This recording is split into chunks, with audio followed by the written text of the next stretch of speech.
గుమ్మడికాయ వడియాలంటే మీలో ఎంతమందికి ఇష్టమండి? మా ఇంట్లో అయితే అందరికీ కూడా చాలా ఇష్టం అనమాట. పప్పులు, చారులు, సాంబార్లు, పులుసు కూరల్లో చక్కగా కరకర కొరుక్కు తింటూ ఉంటే భలే ఉంటుంది కదండీ! ఈ బూడిద గుమ్మడికాయ వడియాల్ని చాలా పాతకాల పద్ధతిలో ఈరోజు గుల్లగుల్లగా వచ్చేలాగా ఎలా తయారు చేసుకోవాలో చూద్దామండి. ఈ గుమ్మడికాయ వడియాల్ని నేను పొట్టుపప్పుతో చేస్తున్నాను అనమాట. ఒక మీడియం సైజ్ గుమ్మడికాయకి ఒక పెద్ద గ్లాస్తో మినపప్పుని బాగా 2-3 సార్లు కడిగేసి నానబెట్టేసుకోవాలి రాత్రంతా. ఈ గుమ్మడికాయని బాగా కడిగేసి మొత్తం అంతా బూడిదంతా పోయేలాగా తుడిచేసి ఈ లోపల ఉన్న మెత్తటి పార్ట్ బురుగులాగా ఉంటుంది కదా, అదంతా తీసేసి గింజలు కొన్ని ఉంచుకొని కొన్ని పడేస్తాను. నేను ఇలాగ సన్నగా కట్ చేసి పెట్టుకోవాలన్నమాట. ఈ బురుగులాగా ఉన్నది కొన్ని గింజలు పడేస్తా, కొన్ని గింజలు ఉంచుతా. కొంచెం పసుపు ఉప్పు వేసేసుకొని ముక్కలకి అంత బాగా పట్టించేసుకోవాలన్నమాట. ఇలా గట్టిగా వేళ్లతో పిసుకుతూ మనం చేసేస్తే లోపల వాటర్ అంతా బయటకు వచ్చేస్తుంది. అప్పుడు ఇదంతా కూడా ఒక క్లాత్ మీద వేసేసి బాగా పిండేసుకోవాలి వాటర్ అంతా. అయినా ఎంత పిండినా కూడా ఇంకా వాటర్ ఉంటుందండి. ఉప్పు వేసేసరికి వాటర్ అంతా బయటకు వచ్చేస్తుంది. పెద్ద బేసిన్లో చిల్లుల బుట్ట లాంటిది బోర్లించేసి దానిపైన ఇది పెట్టేసి ఈ ముక్కలన్నీ కూడా ఇలాగ బోర్లిచ్చి పెట్టేసి దీనిపైన బరువు పెట్టాలన్నమాట.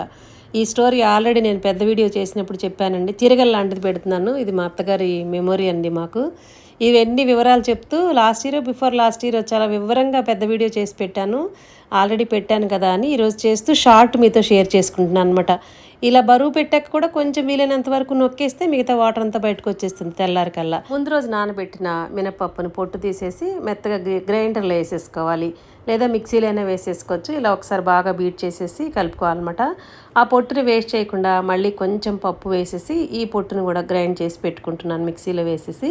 దీనిలో ఉప్పు, అల్లం, పచ్చిమిర్చి పేస్ట్, కొంచెం జీలకర్ర వేసేసి మనం వడియాలు పెట్టేసుకోవచ్చు అనమాట.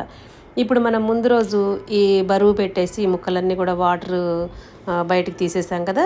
ఇప్పుడు చూడండి ఎంత పొడి పొడిగా అయిపోయాయో. మనం గ్రైండ్ చేసి పెట్టుకున్న పిండిలో ఈ గుమ్మడికాయ ముక్కలన్నీ వేసేసి దీనిలో పచ్చిమిర్చి పేస్ట్ మాత్రమే వేస్తానండి. ఒక 10-15 పచ్చిమిర్చిని ఇలాగ పేస్ట్ చేసి వేసేసి దీనిలో కొంచెం ఇంగువ కూడా వేసుకోవాలి.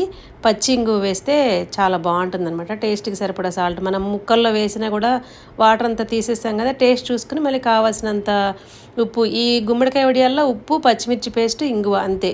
దీనిలో అయితే ఈ పొట్టు వడియాల్లో కొంచెం అల్లం, పచ్చిమిర్చి పేస్ట్, జీలకర్ర, ఉప్పు అంతే.